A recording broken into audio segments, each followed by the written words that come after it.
Y bien, estamos ahora con dos ilustres economistas. Vamos a hablar con ellos acerca del tema del salario mínimo vital. Estamos con Gustavo Yamada, de la Universidad del Pacífico, que ha investigado temas vinculados al empleo y al salario mínimo, y Elmer Cuba, Macroconsult, que ha hecho un informe sobre este asunto. El asunto es precisamente esta promesa de incremento del salario mínimo de 600 a 750 soles. ¿Qué impactos o efectos podría tener, positivos o negativos? Gustavo, esa es la pregunta exactamente. ¿Cuál sería el impacto? ¿Tiene sentido? ¿Es bueno o es malo un incremento así, pasar de 600 a 750 soles de salario mínimo? Bueno, fue una promesa electoral muy sencilla de hacer, ¿no? Pero la realidad de los números es más complicada. Ya había subido el salario mínimo 9% a principios de año, y estamos en una economía con 3% de inflación al año. Y ya varios indicadores señalan que para hacer un salario mínimo ya está bastante alto. O sea, por ejemplo, agarra a por lo menos un tercio de la población asalariada, ¿no? Está por debajo de ese supuesto mínimo, ¿no? ¿Un tercio de la población asalariada está por debajo del salario mínimo? Exactamente. Es decir, son los informales. Por eso. Y ahora la propuesta de llevarlo a 750, lo que hace es subir esa valla hasta el 50% de la masa salarial. ¿Qué clase de salario mínimo es cuando ya es el promedio de los ingresos salariales de la población, ¿no? Entonces, la verdad es complicado hacer un aumento de golpe en un país donde también hay mucha heterogeneidad y donde se sabe por toda la discusión a nivel mundial y en el Perú también, que este es un tema sobre todo que agarra y afecta negativamente a jóvenes, a mujeres, ¿no? Trabajadores de baja calificación, que digamos uno de estos aumentos drásticos de salario mínimo como el que se plantea los lleva a la informalidad o al subempleo rápidamente, porque lo que hay que tener en cuenta es que las microempresas, las pequeñas empresas, su costo laboral total, ¿no? Con un salario, por ejemplo, de 600 soles, ya es como 900 soles, ¿no? Si lo pones a 750, el costo laboral se te va por encima de los 1000 soles. Debido a los... Debido a que tienes que pagar gratificaciones, tienes que pagar CTS, y además se trabaja 11 meses al año, no 12, además tienes que pagar salud. Entonces todo ese costo adicional es costo laboral para la pequeña microempresa que está con la justa, con ¿no? índice de productividad laboral, pues que no dan para más de $200 mensuales. Entonces, pero con la famosa ley MIPES creo que se redujo ese costo adicional, digamos, ese sobrecosto laboral. Sí, pero digamos, un buen porcentaje de las microempresas no han reaccionado, precisamente porque hay mucha incertidumbre sobre, ¿no?, las reglas de juego. O sea, manejo del salario mínimo más los costos laborales adicionales, pero también los temas de legislación sobre el despido. O sea, si bien se bajaron un poco los costos laborales, en temas de las causales de despido, justificado, por ejemplo, aplica toda la legislación de una gran empresa. Entonces tienes a una pequeña microempresa que por primera vez está dudando de si quiere ser formal, y tú le planteas todos los causales, ¿no?, que no se pueden probar de despido, y bueno, ese emprendimiento lo duda varias veces. Claro. Es por eso que el impacto de esa ley hasta ahora ha sido un poco marginal. El crecimiento económico y el crecimiento del empleo ha tenido más impacto, pero como parte de una base muy pequeña, todavía, digamos, la crítica es que, bueno, no se ha bajado mucho la informalidad. Pero en realidad sí, lo que pasa, por ejemplo, el empleo formal ha crecido como 30% en un contexto, en los últimos 5 años, en un contexto en que la AP ha crecido como 10%. Pero como parte de una base bien pequeña, que el empleo formal era como 20% de la población, ¿no? Entonces, si restas 30 menos 10, 20% de ese 20% son 4 puntos porcentuales más. Entonces, el empleo formal ha aumentado de 20 a 24% de la población. Entonces, el empleo informal ha bajado de 80 a 76. Sí, pues. Bueno, entonces la crítica es que no sirve esta legislación, no sirve el crecimiento. No, lo que pasa es que parte de una base tan pequeña, hemos tenido décadas de informalidad, y entonces que los logros pues ven en el tiempo, ¿no? Y eso hay que tener pues un poco de perspectiva en eso, ¿no? Se necesitaría flexibilizar quizás aún más. Posiblemente hay que apuntar en esa dirección. Elmer, y quizá bajando un poco la impuesto a la renta para ellos, ¿no? Un poco copiar el esquema que tiene el sector exportador agrícola, por ejemplo, que ha sido muy potente, porque han entrado más empleos a la formalidad por las planillas electrónicas de la SUNAT que por la ley PYME misma. Entonces se adjudica a veces a la ley PYME nueva este beneficio, pero en realidad es una actividad administrativa de la SUNAT que ahora ve planillas electrónicas, y por ese camino hay gente que se ha formalizado más rápido que por la ley PYME misma, ¿no? Entonces hay un espejismo ahí, hay que volver a pensar en una tercera ley PYME, ¿verdad? Porque las dos que se han dado en la década pasada no están funcionando como uno esperaría, ¿no?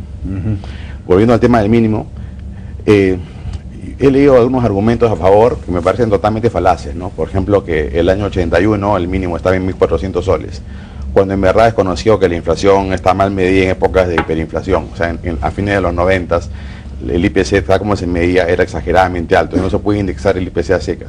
Hay un trabajo famoso de Javier Escobar en GRAE que mejora un poco la estimación del IPC, entonces no es verdad que hay que volver a ese salario del año 81, que por lo demás tampoco hay que recrear este mercado laboral intervenido del 81, entonces ese argumento se cae solo, ¿no?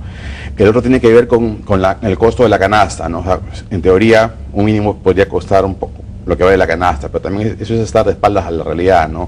Algo más normativo. En ninguna parte se ha dicho que un trabajador debe ganar lo suficiente por una canasta, son temas distintos, ¿no? Es más, puede haber hasta 2, 3 trabajadores, no habría pobreza por definición, ¿no? Bastaría que un hombre trabajase 8 horas y le alcanzase para todo en la vida, y eso es desconocer lo que pasa en 3/4 partes del planeta, ¿no? Además, normalmente se suman los ingresos de la pareja, pues, ¿no? Claro, el hijo mayor, etcétera, ¿no? Entonces, ese argumento tampoco es tal.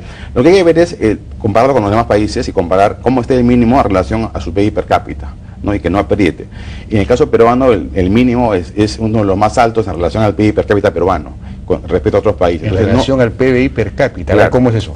No, porque si uno compara el mínimo absoluto en Perú y en Chile, digamos, claramente ya va a ser más grande, ¿no? Por eso tú vas a subir el mínimo igual que ellos, ¿no? Porque es un país que tiene otro tipo de skills, otro tipo de ingreso per cápita, en verdad. Entonces, claro, no es tan rápido. Tú no puedes por un decreto igualar los salarios de los trabajadores a otro país, ¿no? Entonces, ese no es un criterio comparar los mínimos. Hay que ver, como ha visto Gustavo, la realidad intrínseca del mercado laboral en cada país. Y el mínimo ya no es tal, ya no es tal mínimo. Hay que comparar el mínimo con el per cápita, claro, con el ingreso per cápita del país. ¿No? Para que no aprieten los mercados. Y en ese sentido el ingreso, el mínimo del peruano es más está alto. relativamente alto, está en el grupo de los altos, ¿no? Pero ya está donde está. A partir de ahora, entonces hay que indexarlo a la productividad y a la inflación. Pero indexarlo implica que a partir de ahora crezca, digamos, 30 soles, 40 soles al año, y quizá con suerte hacia fines del gobierno del presidente Humala podría estar en 750 u 800 soles, si el crecimiento es de 8% al año y la inflación es de, digamos, 3% al año, efectivamente podría llegar a 800 soles, pero al cabo del 5º año, y no comenzar eso con una medida en las próximas 3 semanas, ¿no? Que efectivamente ahí mordería gran parte del mercado laboral, y sobre todo la parte que no se ve, la parte que está debajo del iceberg, que son estos decenas de miles de jóvenes que verían alejada la formalidad en los próximos años, ¿no? Cuando entren en el mercado laboral, ¿no? Claro, el problema acá es que, como se decía, más o menos el 80% de la población económicamente activa es informal, entre 70 y 80%, ¿no? Que es altísimo, digamos, ese es el problema estructural principal del país quizás, ¿no? Entonces, si se trata de formalizar, un obstáculo para formalizar es subir el salario mínimo, porque entonces eso más bien informaliza, ¿no? Entonces estamos afectando en realidad a la gran mayoría. Es correcto, en realidad hay veces no se toma en cuenta este tema de los sobrecostos, los costos laborales, hay que medirlos también multiplicado por el salario mínimo. Y entonces, para el porcentaje más grande de población que está en la informalidad, lo que cuenta es que, como bien decía Elmer, ya tenemos un salario mínimo que ya no es un mecanismo para proteger a los más débiles, sino que ya se está acercando, digamos, con riesgos nocivos para el mercado laboral a los niveles donde no quisiéramos que esté, ¿no? Porque, digamos, si ¿Cuánta gente hay cuánta gente gana salario mínimo en este momento? Digamos, recibe un salario mínimo. Lo que pasa es que, bueno, tenemos mucha informalidad, ¿no? Entonces, por ejemplo, porcentaje de asalariados privados que tienen un ingreso menor al salario mínimo de 600. Tienes en Apurímac 70% de la población asalariada gana menos del salario mínimo, ¿no? En cambio, en Lima, digamos, es 21%. Tienes unas realidades así de lo más dispersas, ¿no? Tamaño de empresa. Para las empresas de menos de 10 trabajadores, más de la mitad de los trabajadores gana menos de 600. Entonces, es una ilusión subirlo a 750. Si ellos están debajo de 600, cuando en el Perú, en este momento, 600 soles supuestamente es el salario mínimo para todos. Entre los jóvenes, la mitad de los jóvenes gana menos del salario mínimo. Como decía Elmer, subirlo a 750 es alejar la posibilidad de la formalidad para tantos... Y la formalidad son derechos básicos, es decir, tenemos una... Ahora, si el problema del fondo es el problema de la informalidad y la dificultad para la formalización, es decir, para que esta población tenga derechos laborales básicos mínimos, ¿qué es lo que hay que hacer para fomentar la formalización? Ese es el gran tema, ¿no? Ese es el asunto. Pero el estatus laboral, el contrato laboral formal, digamos, es un reflejo, en verdad, de la productividad del trabajador. Si ese trabajador es capaz de producir no 500 soles de valor agregado él, sino, digamos, 2.000 soles, 2.000 soles sí le alcanza para tener CTS, para tener un mes de vacaciones, para tener jubilación y para tener un seguro médico, ¿no? Entonces, del mismo cuero salen las correas. Cuando ese día llegue, la formalidad va a llegar solita, digamos, ¿no? No es que es al revés. Entonces, el estatus de informalidad laboral, digamos, legal, se resuelve no necesariamente rigidizando, flexibilizando, que estoy de acuerdo con eso, pero eso no basta. Tiene que haber crecimiento económico y aumento de la productividad, para que efectivamente, masivamente la población tenga los estándares formales, ¿no? Hoy hay un círculo vicioso, es decir, la informalidad impide el acceso de la empresa a crédito y a otras facilidades que le permitan aumentar su productividad. Entonces hay un círculo vicioso. Pero afortunadamente no son contrapuestas las dos. O sea, sí puedes tú aumentar el crédito, flexibilizar los mercados laborales y a su vez hacer políticas explícitas para aumentar la productividad que está, por ejemplo, en el campo, ¿no? que ha leído Gustavo en Apurímac, que esos son trabajadores del campo.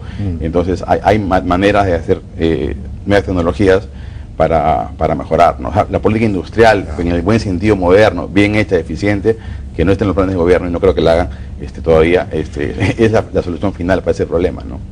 Es una ecuación beneficio-costo, ¿no? Entonces, de lo que se trata es de atacarlo por ambos lados. Por el lado de los beneficios hay que aumentar los beneficios de la formalidad con acceso a crédito, tecnología, ¿no? Aumentos de productividad en el fondo, capital humano.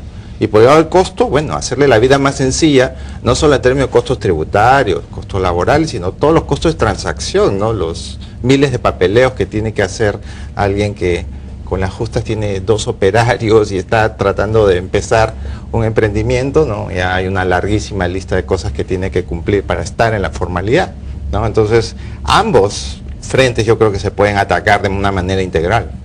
Mencionabas el tema del costo del despido.